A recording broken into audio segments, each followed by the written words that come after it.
Day of the English landscape garden was the 18th century. So heyday usually means the peak. Like that was the period when it was most in practice or most of interest to people. And it stood for many things. The appreciation of natural beauty, of course, but also the idea of a civilized life, good taste, one's personal philosophy, and one's social status. So I think that these are actually gardens that people built and grew Mm. plants in. Gardens also, though it is hard for us to credit, became expressions of their owners' political affiliations. Um, until the picturesque style emerged as part and parcel of the Romantic movement, gardens had been strictly formal, laid out with mathematical precision, following the Italian and French examples. There then came a backlash against this rigid formality, led by, among others, the poet Alexander Pope. Pope and his allies argued for a more natural nature. That's a very confusing phrase.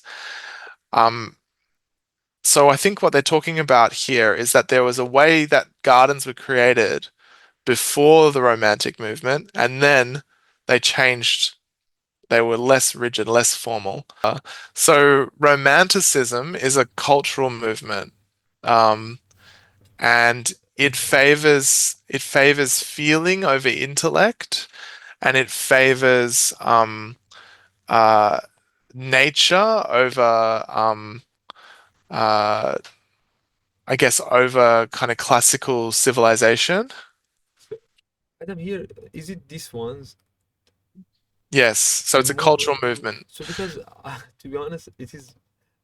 I don't. Difference for different types of paintings and poems, and in this case, gardens. Mm. But So it's both a change in taste and also a group of people who argued for a change in taste. So poets and painters got together and said, you know, we need better art, we need better gardens, we need better poetry, and it should be more about feeling and less about like mathematical precision or less about simplicity. They wanted feeling and authenticity. but So what they're talking about is the previous gardens were laid out with precision. That is, there were lots of mathematics. geometrical lines Okay. and shapes, but the romantic gardens, they kind of pretended that they were more like a natural landscape. Mhm. They weren't really. They still had to do all of the gardening and decide which plants to put there. Mm. But they did things like they instead of having a carefully cut like line of grass, they would let the edges get shaggy and overrun each other, or they would have plants that kind of spilled out of the garden beds. Shaggy Um, means not disciplines. so it's so instead of carefully mowing the lawns so that they were on a Thank you. so it means rough or unkempt. So wait, Shaggy is it correct? Shaggy? Yeah, yeah. Yeah, it doesn't.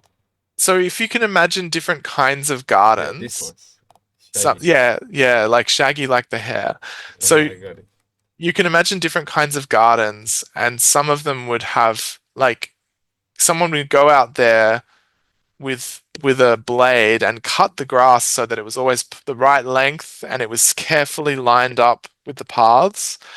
Or some of them they wouldn't have paths, they would have stones in amongst the plants, and the plants would kind of grow partly over them, and you'd walk through like as though you were walking through a natural forest. Mm, And that's what they mean by landscape gardens.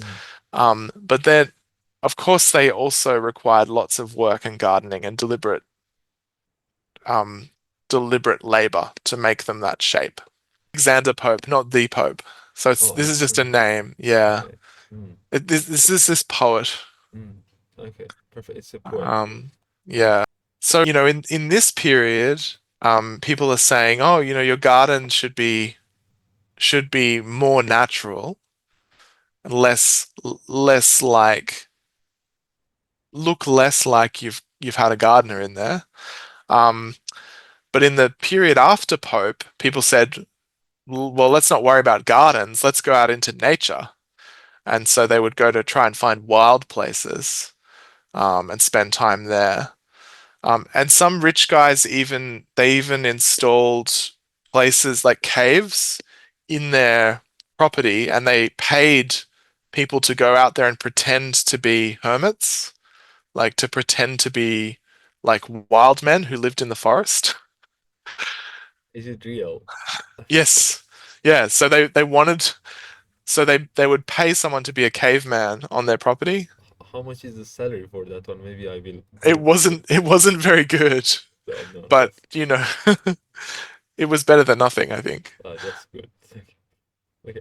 And so, Yeah, it's implied that it is. Yeah, Lord Burlington was a major figure in the landscape garden movement, and he was famously influenced by his love of the Italian architect Andrea Palladio, along with the picturesque or romanticized landscapes of Italian classical painting. So here's where we get D from, the yes, influence of Italian classical painting on this particular person who was important in landscape garden. With these in mind, he scattered his gardens and parks with classical Greek and Roman temples and statues. In other words, he wanted to make the garden look like those paintings. So he wasn't trying to make them look like Greek and Roman gardens. He was trying to make them look like Italian paintings. And in the Italian paintings, there were ruins. There were Greek and Roman temples, you and see, these are the paintings of yeah. Italian classical. I don't know which one is related to gardens, or maybe I should add gardens, I think you should look at ruins. Ruins. Um, ruins. yeah. These are the kinds of ones I think Hmm. they're talking about. So Oh, they've okay. they've got like ancient temples in them, not current Oh, temples. these are temples, yeah? I didn't know Or that. or Oh, other this one's structure other this one. structures, yeah. Um, This one's yeah, great. I got it. So when you said that he scattered his gardens, because you can't scatter the gardens. How many gardens do you have? 10, 20? Like scatter. here What does that here mean? it means that he scattered these ruins across his gardens. That is, he paid people to move the ruins and put them in the garden. Mm, Like, let's say they dug up a some ancient Roman mm. um, columns somewhere. He would say, "I'll buy those from you, and I'm going to put them in my garden to make it look like these paintings." Oh, I got it. And in fact, they even went to the Mediterranean and found ruins and took them and put them in their gardens in England. So so they will just go and buy this, I don't know, 500 years ago ruins and they bought this stuff and bring it to their gardens. Is it like that? Yes, yeah, That's crazy. Yeah. yeah. Because Um, this, you see, this is very heavy, first of all, and they will, for example, take these ones to their home. Is it like that? Yeah, as I understood. I mean, I yeah, don't know. and you can see that that article is about fake ruins. So when they couldn't find them, they started making them. Making them. Okay, I got it. They made fake ruins, and then later on they became interested in medieval ruins, not just ancient ruins. So they would build castles that looked like they were ruins rather than I got functioning it. castles. Yeah. Medieval. Sorry, is it this ones? Yeah, so like that castle there. This ones? Yep. All of them are cancelled. Yeah, I got it. So, Or maybe a ruined cathedral, something like that. okay, yeah. Another question. So here, C and E are actually they are mentioned in different places, but they're not influences. The influence is the Italian painting. The Italian paintings have Greek and Roman ruins in them, Greek and Mhm. Roman buildings in them.